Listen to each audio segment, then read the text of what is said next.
उद्योगी विकास और तालीम कार्यक्रम उद्यापित गजपति जिला सदर महकुमा पारलाखेमुंडी जिला शिल्प केन्द्र सम्मिलनी कक्षठारे जिला शिल्प केन्द्र गजपति ओडिशा प्रकल्प बजार विकास केन्द्र मिलित सहयोग में उद्योगी विकास और तालीम कार्यक्रम उद्यापित हो जाइछि। कार्यक्रम में जिला मुख्य कृषि अधिकारी एम प्रकाश राव मुख्य अतिथि भाव में जोग देइथिबा बेले लीड बैंक मैनेजर महेश्वर मंडल, जिला हस्तशिल्प विकास अधिकारिणी प्रियंका पात्र, जिला शिल्प परिचालक विभु रंजन स्वाई, ट्रेनर भाव नथियल परिछा, ओडिशा प्रकल्प बजार विकास केन्द्र निर्देशक रवीन्द्र साहू प्रमुख उपस्थित थिले। मार्च 18 तारिख एप्रिल 9 तारिख पर्यंत जिलार विभिन्न ब्लॉक रु आसिथिबा शिक्षित युवक युवती मानकु तालीम प्रदान करा जायछि। एई तालीमर मूल लक्ष्य हेउछि युवक युवती माने एई तालीम नेला परे सेमाने आगामी दिन रे स्वावलंबी हेबा सह अन्य मानक मध्य स्वावलंबी हेबारे सहायक होई परिबे। जिलार विभिन्न स्थानरु शिक्षित युवक युवती माने आसी एई तालीम निछन्ति। इति साहू हुर्सिकेश मेकअप सुपरिचालना करथिले। Odisha project marketing development centre actually Gajapati जिलार आज उद्योग विकास कार्यक्रम आज होता जोड़ा आरंभ होता आज एक्चुअली आम सर्टिफिकेट प्रदान करूँ। आज शुभ विदाय उत्सव आज एक्चुअली 30 जन जो मैंने पार्टिसिपेट करते विभिन्न पंचायत ब्लॉक एरिया आसते आसिक माने जो पीएमजी एप्लिकेशन पीएमएफी एप्लिकेशन जो प्रदान करते से तालीम दि जाए। मेन उद्देश्य है उद्योग विकास विस्तार वंश विस्तार हम से निजे गोड़े निजे ठिया हम 2 पैसा पाइबे।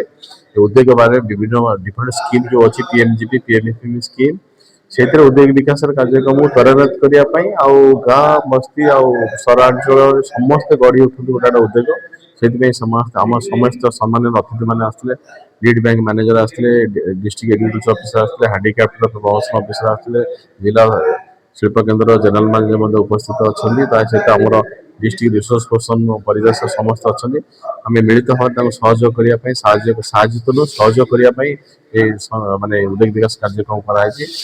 भावुँ उद्योग विकास कार्यक्रम सब चालू सरकार तरफ एमएसएमई डिपार्टमेंट तरफ उद्योग विकास गोटे प्लाटफर्म जो सेल्फ एम्प्लॉयमेंट बढ़ो अनएम्प्लॉयमेंट प्रोब्लेम सॉल्व हम गरीब हटो यहाँ हूँ मुख्य उद्देश्य। आ ग्रामांचल सहरांचल आम जहाँ प्रचुर र मेटेरियल अच्छी यूटिलाइजेशन हम निज गाँव में रहीकि निज युवक युवती मैंने निज ओडिशा रहीकि अग्रगति हेबे अभिवृद्धि हेबे उद्योग विकास कार्यक्रम ये मोर कामना करुँच। आज विदाय उत्सव समस्त मोर साधुवाद जनाऊँगी। आ जिला शिल्प केन्द्र भूमिका आउ बैंकर्स मान भूमिका बहुत गुरुत्व आम के भल सिलेक्शन करके भल स्कीम करवा जो मार्केटिंग हो पारे फ्यूचर मार्केटिंग हूँ इम्पोर्टाट जदिव नुह कि प्रोडक्शन हवा दरकार भल क्वालिटी प्रोडक्शन है प्रोडक्ट आसे सब मार्केटिंग हो पार सारा इंडिया रे मार्केटिंग करने प्रचुर र मेटेरियल अच्छी र मेटेरियल प्रचुर सदुपयोग कर अभिवृद्धि हम 2 पैसा केमी समस्त पाइबे से इम्पोर्टाट।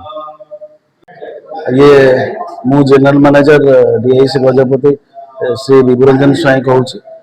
हमारे ये गोटे ट्रेनिंग प्रोग्राम स्टार्ट होता 18 तारीख मार्च 18 तारीख स्टार्ट है।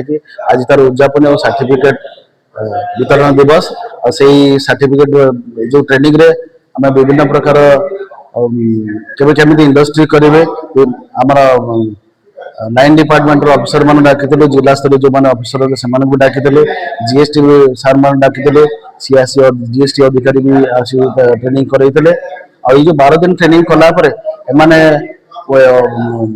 हमर जो prime minister employment generation programme गोटे स्कीम अच्छी सरकार एमएसएमई डिपार्टमेंट रो स्कीम रे केमिति लोन नहीं पारे और लोन नहीं केमिति सफलता हासिल करेंगे और आत्मनिर्भर हेबे और तापर अन्य मानक भी नियुक्ति दे पारे।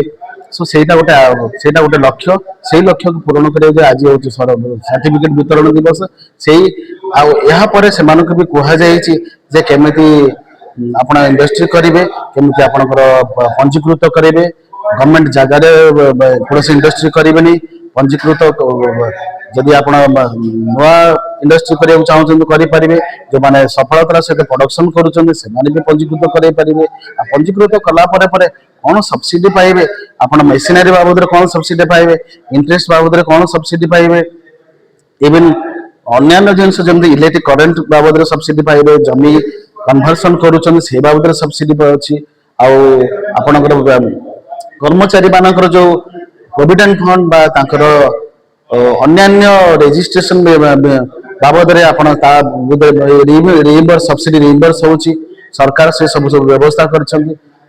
ବିଭିନ୍ନ ଏହା ଗୋଟେ ଇଣ୍ଡଷ୍ଟ୍ରି କଲା ପରେ ବି ଆପଣ କେମିତି ଏକ୍ସପାନ୍ସନ୍ କରିବେ বা ମଡର୍ଣ୍ଣାଇଜ କରିବେ বা ଡାଇଭର୍ସିଫାଏ କରିବେ କୌଣସି ପ୍ରଡକ୍ଟର ଡାଇଭର୍ସିଫିକେସନ ଏସବୁ ଜିନିଷର ବି ବ୍ୟବସ୍ଥା ଅଛି ଯୋଉଟା କି ପିଓରଲି ଗଭର୍ଣ୍ଣମେଣ୍ଟର ସ୍କିମ୍ରେ এটা ବ୍ୟବସ୍ଥା ରହିଛି। ଆଉ ଏହାକୁ ଲକ୍ଷ୍ୟରେ ନେଇକି ମାନେ ଆଶା କରାଯାଏ ଯେ ମାନେ ଗଜପତି ଜିଲ୍ଲାର ଏଇ ଯେ ଭବିଷ୍ୟତର ଭାବି ଉଦ୍ୟୋଗୀ ମାନେ ବା ଆସନ୍ତା ଉଦ୍ୟୋଗପତି ମାନେ ସେମାନେ ଏଇ ଜିଲ୍ଲାକୁ ଆମର ବିକଶିତ ଭାରତ ଆଉ ବିକଶିତ ଓଡ଼ିଶାରେ ଯୋଉ ଧାରାରେ ଗଜପତିକୁ ବି ସାମିଲ କରିପାରିବେ। ଧନ୍ୟବାଦ। ଗଜପତିରୁ ରେଣୁବାଳା ବେହେରାଙ୍କ ରିପୋର୍ଟ, ବିଶ୍ୱ ବିଜୟୀ ନ୍ୟୁଜ ଓଡ଼ିଶା।